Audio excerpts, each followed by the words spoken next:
Hello and welcome to the CDO Magazine interview series. I am Michael Fillios, founder and CEO of IT Ally and a CDO editorial board member. And we are partnering with CDO Magazine, MIT CDO IQ, and the International Society of Chief Data Officers in a series of interviews. Today, I have the pleasure of speaking with Subha Madhavan, Vice President and Head of Clinical AI and ML, Early Clinical Development at Pfizer. Subha, welcome to the show. Thank you very much, Michael. Pleased to be here. I'm really excited about this conversation, particularly given your background, and always like to talk to folks that are coming from different industries and backgrounds, and especially as we talk about data analytics. So maybe you can tell us a little bit more about your background and what moved you to this career, especially with the background and with a PhD in molecular biology. Yeah, absolutely. I grew up in India, and one of the people that had a major influence on how I thought about my career was my grandfather. And my grandfather was actually a veterinary doctor, and I was his ad hoc nurse that would kind of just follow him around during my summer vacation to see how he treated animals. And he was very systematic about tracking data on all the animals that he cared for.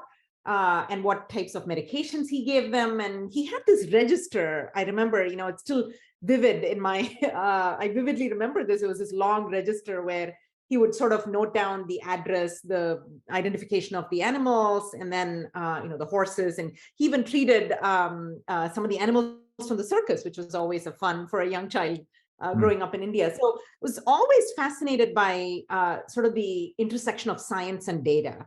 And that led me to really trying to establish a career where, I could bring the advances in data and technology to advance science and clinical impact.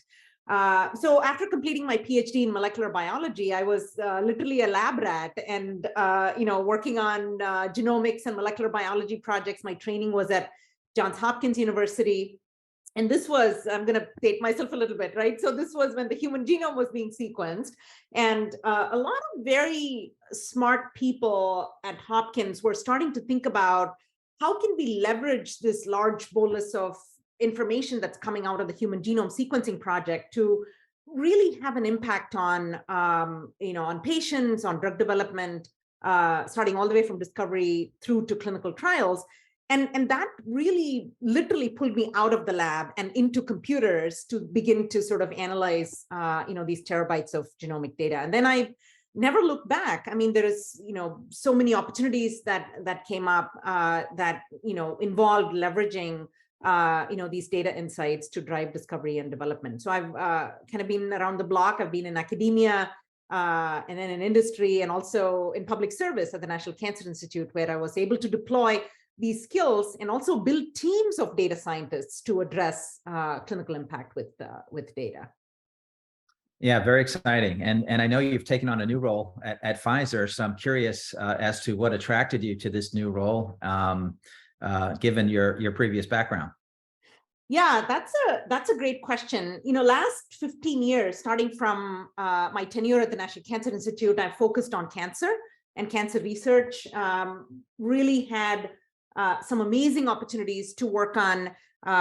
We started out with the brain tumor project. This was sort of our first effort to connect what we call as genomic DNA copy number data with clinical outcomes. And this project was called Rembrandt, and it was a team of about 40 people. I remember being sort of in those vibrant meetings where there were discussions with clinicians and data scientists and engineers to bring these data sets together to advance discovery in glioblastomas, which is a type of brain tumors. And this project ended up winning, the Service to America Award. At that time, this was a collaboration across multiple institutions in the United States, led by the National Cancer Institute, CCR, the Center for Cancer Research.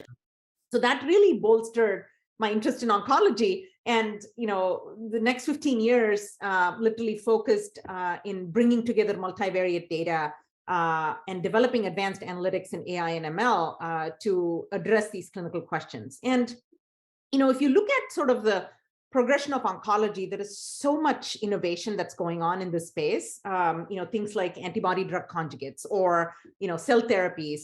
I think a few years down the road, we're going to see a lot of treatments come out in the market that address, large population of patients with cancers.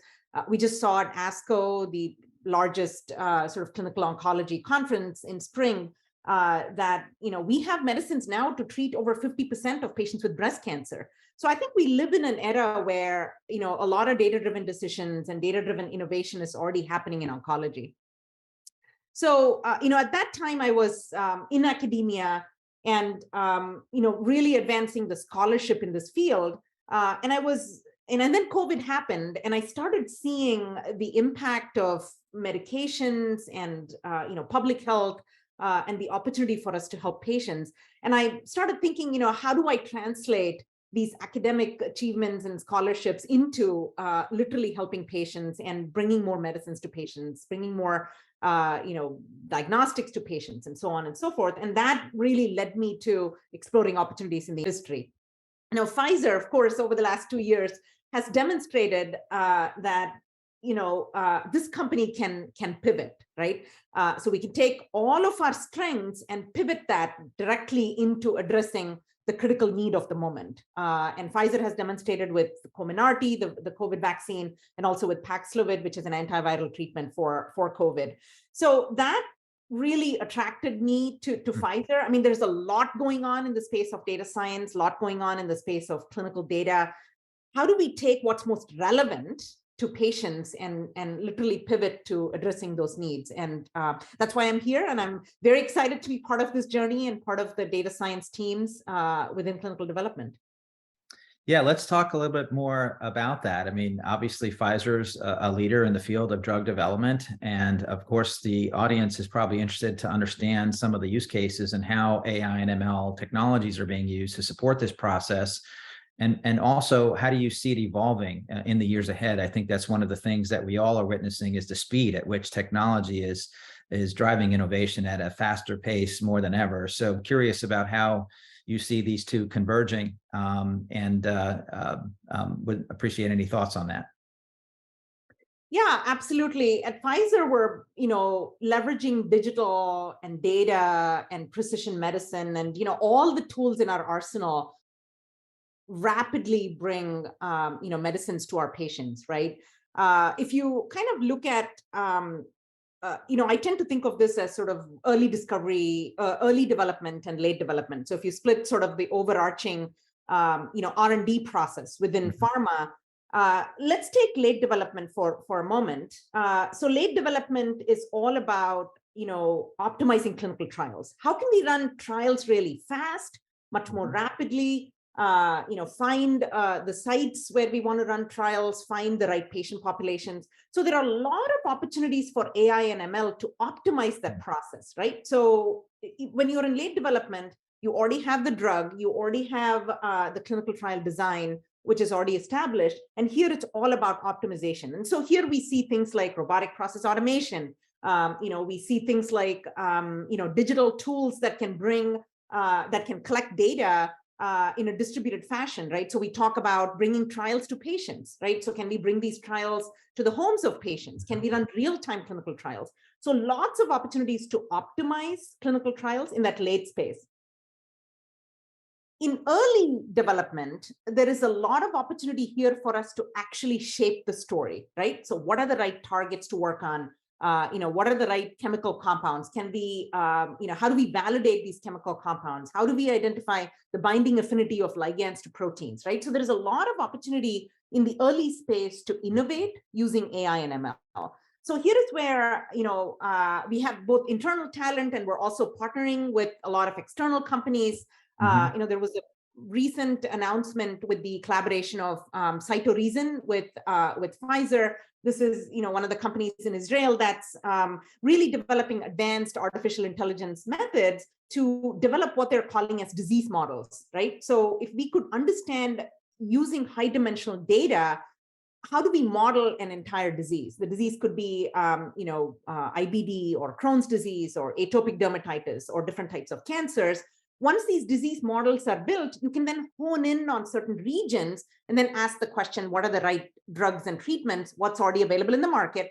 are we competitive in this particular space? So those disease models become very important to begin to answer those types of questions, right? So that's sort of in your early space opportunities to apply advanced techniques like machine learning to predict where we want to be, right? So where we want to be in terms of addressing that disease and really alleviating pain and disease for patients. Awesome. I think that's a great place to stop. I know we can go on much further with all the knowledge that you have, but I'd like to thank you for joining me today, Subha. And to learn more about CDO Magazine or to view more interviews, please visit cdomagazine.tech. Thank you very much. Thank you, Michael.